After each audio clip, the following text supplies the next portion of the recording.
The student housing complex that has been the topic of a lot of controversy says it's making steps to improve its crime problem. Police have been called to Aspen Heights several times for security issues over the past few months. Aspen Heights held a community forum today to talk about the string of security issues facing the complex. According to Greg Vestry, president of Aspen Heights, the #1 issue is education about household and personal safety. Some other issues talked about were communication among residents and staff, safety awareness, and property crime. An Aspen Heights property manager says residents need to be aware of home security and should not leave valuables in their cars. Vestry says the best way to address crime within a community is holistically. I think our most significant challenge and opportunity is just for education. With students who are in a home and they're the head of the household for the first time, some of the education of locking doors, locking windows, and just how to handle the safety of their personal property, there's some great ideas today.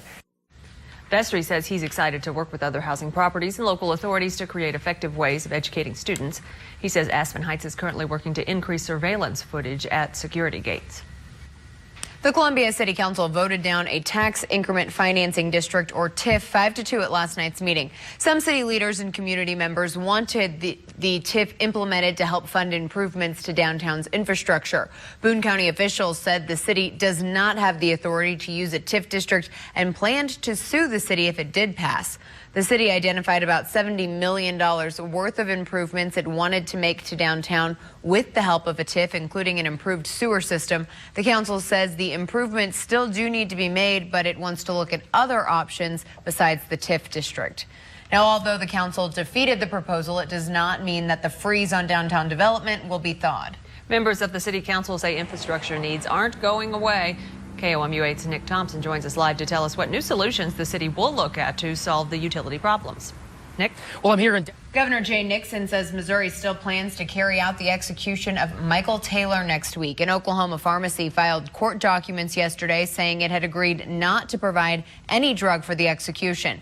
Nixon did not say whether Missouri would use a different drug than pentobarbital, which was used in Missouri's last 3 executions. Last month, the Missouri Department of Corrections officials said the state has a backup supply of drugs used for executions. Nixon said Missouri could carry out the execution without making significant changes to its execution protocol. The state Senate gave first-round approval Tuesday to proposed university funding legislation. The legislation would reward four-year institutions for good performance with more money. Under the legislation, universities would establish performance criteria to determine how much extra money the institution would get. It would also work with the Department of Higher Education to establish 5 performance goals, which must include graduation and retention rates and job placement statistics. And a new initiative for cleaner gas and a fatal shooting on the U.S.-Mexican border. KOMU 8's Vilma Obanda has that and more in your First Nation report. President Obama is asking the EPA and Transportation Department to develop new trucks and greenhouse gas standards. He says the new rules will increase America's energy independence, cut carbon pollution, and save money for companies and consumers. Heavy-duty trucks account for about 4% of vehicles on the road, but use about 20% of America's fuel consumption. An U.S. Border Patrol agent fatally shot a suspect illegal immigrant today after being struck in the face by a rock. The incident happened along a rugged section of the U.S.-Mexico border near San Diego. According to officials, 2 agents were pursuing what they believed to be a group of undocumented immigrants about 11 miles north of the border. The suspect died at the scene and 2 other suspects were arrested. And officials in Indianapolis are dealing with another collapse of a canopy at the city's international airport. Officials say the canopy gave way around 9 o'clock this morning. No injuries were reported. The same section of canopy collapsed in 2011, causing $650,000 worth of damages. And that's your first look around the nation. In your world news, authorities in the Ukraine say the violence between protesters and police has killed at least 14 people. It's the worst violence since protesters started occupying Independence Square to protest the president's choice to align the country with Russia rather than the European Union. Police moved to take on thousands of protesters, but demonstrators fought back with rocks and firebombs. The Pakistani girl shot by the Taliban has taken her activism to a Syrian refugee camp in Jordan.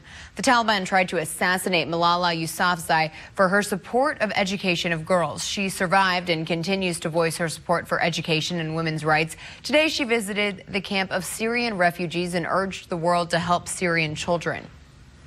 And after speaking to a huge crowd, Venezuelan opposition leader Leopoldo Lopez turned himself in to Venezuelan security forces. Today in Caracas, both pro and anti-government demonstrators gathered in different parts of the city. Before surrendering, Lopez told supporters to remain firm and protest in peace. The government is holding Lopez responsible for the police killing 3 anti-government protesters over the last 2 weeks. We finally got some beautiful weather today, so let's check in with Rosie to see what's coming for the rest of the week. A few minutes. Who's allowed to spank your kid and how hard can they do it? A Kansas lawmaker wants to change the rules.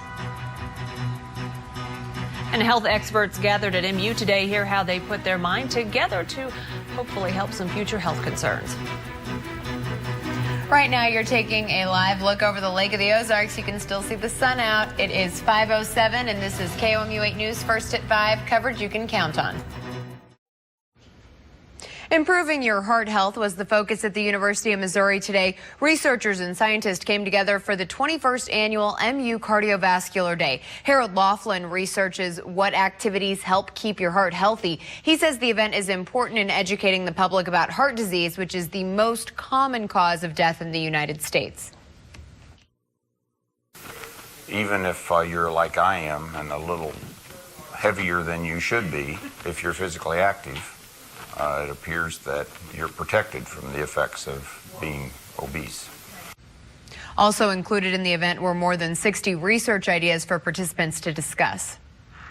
Speaking of, babies with hearty appetites and genetic predispositions to obesity may be overweight as adults. London researchers studied 800 twins and found those who had the urge to eat at the sight of food were heavier at 6 and 15 months old. Another study found babies with the most obesity-related genes had a greater risk for the condition. Experts say you should never restrict any baby's food, but rather be observant of habits they could be forming. Bullying is fast becoming a nationwide problem, and the consequences can be difficult in the short and long term. Researchers at Boston Children's Hospital found bullied children have worse mental and physical health and greater depression symptoms. They followed more than 4,000 children through middle school and high school. Researchers say the key finding is health consequences of bullying may grow over time and remain even after bullying ends. Those at-home exercises could benefit hip fracture patients once they've finished a standard rehab. A study out of Boston University found older adults who transitioned from formal rehabilitation to home exercise programs had better physical function than those who did not. In February's Heart Month, experts say the kitchen is the key to a healthy heart. The researchers suggest cutting out saturated fat and looking for natural foods to cut risk of disease. Vegetables like broccoli contain nutrients that strengthen heart muscles and boost levels of protective proteins. Oily fish like salmon and tuna are filled with omega-3 fatty acids that counteract negative effects of mental stress on the heart. And doctors say eating nuts can lower bad cholesterol. That's a main contributor of heart disease. A Kansas lawmaker proposed legislation that would allow teachers, caregivers, and parents to spank children hard enough to leave marks. Current Kansas law allows spanking that does not leave marks, but the new bill would allow up to 10 strikes of the hand that could leave redness and bruising. The sponsor of the bill says he wants to restore parental rights and improve discipline.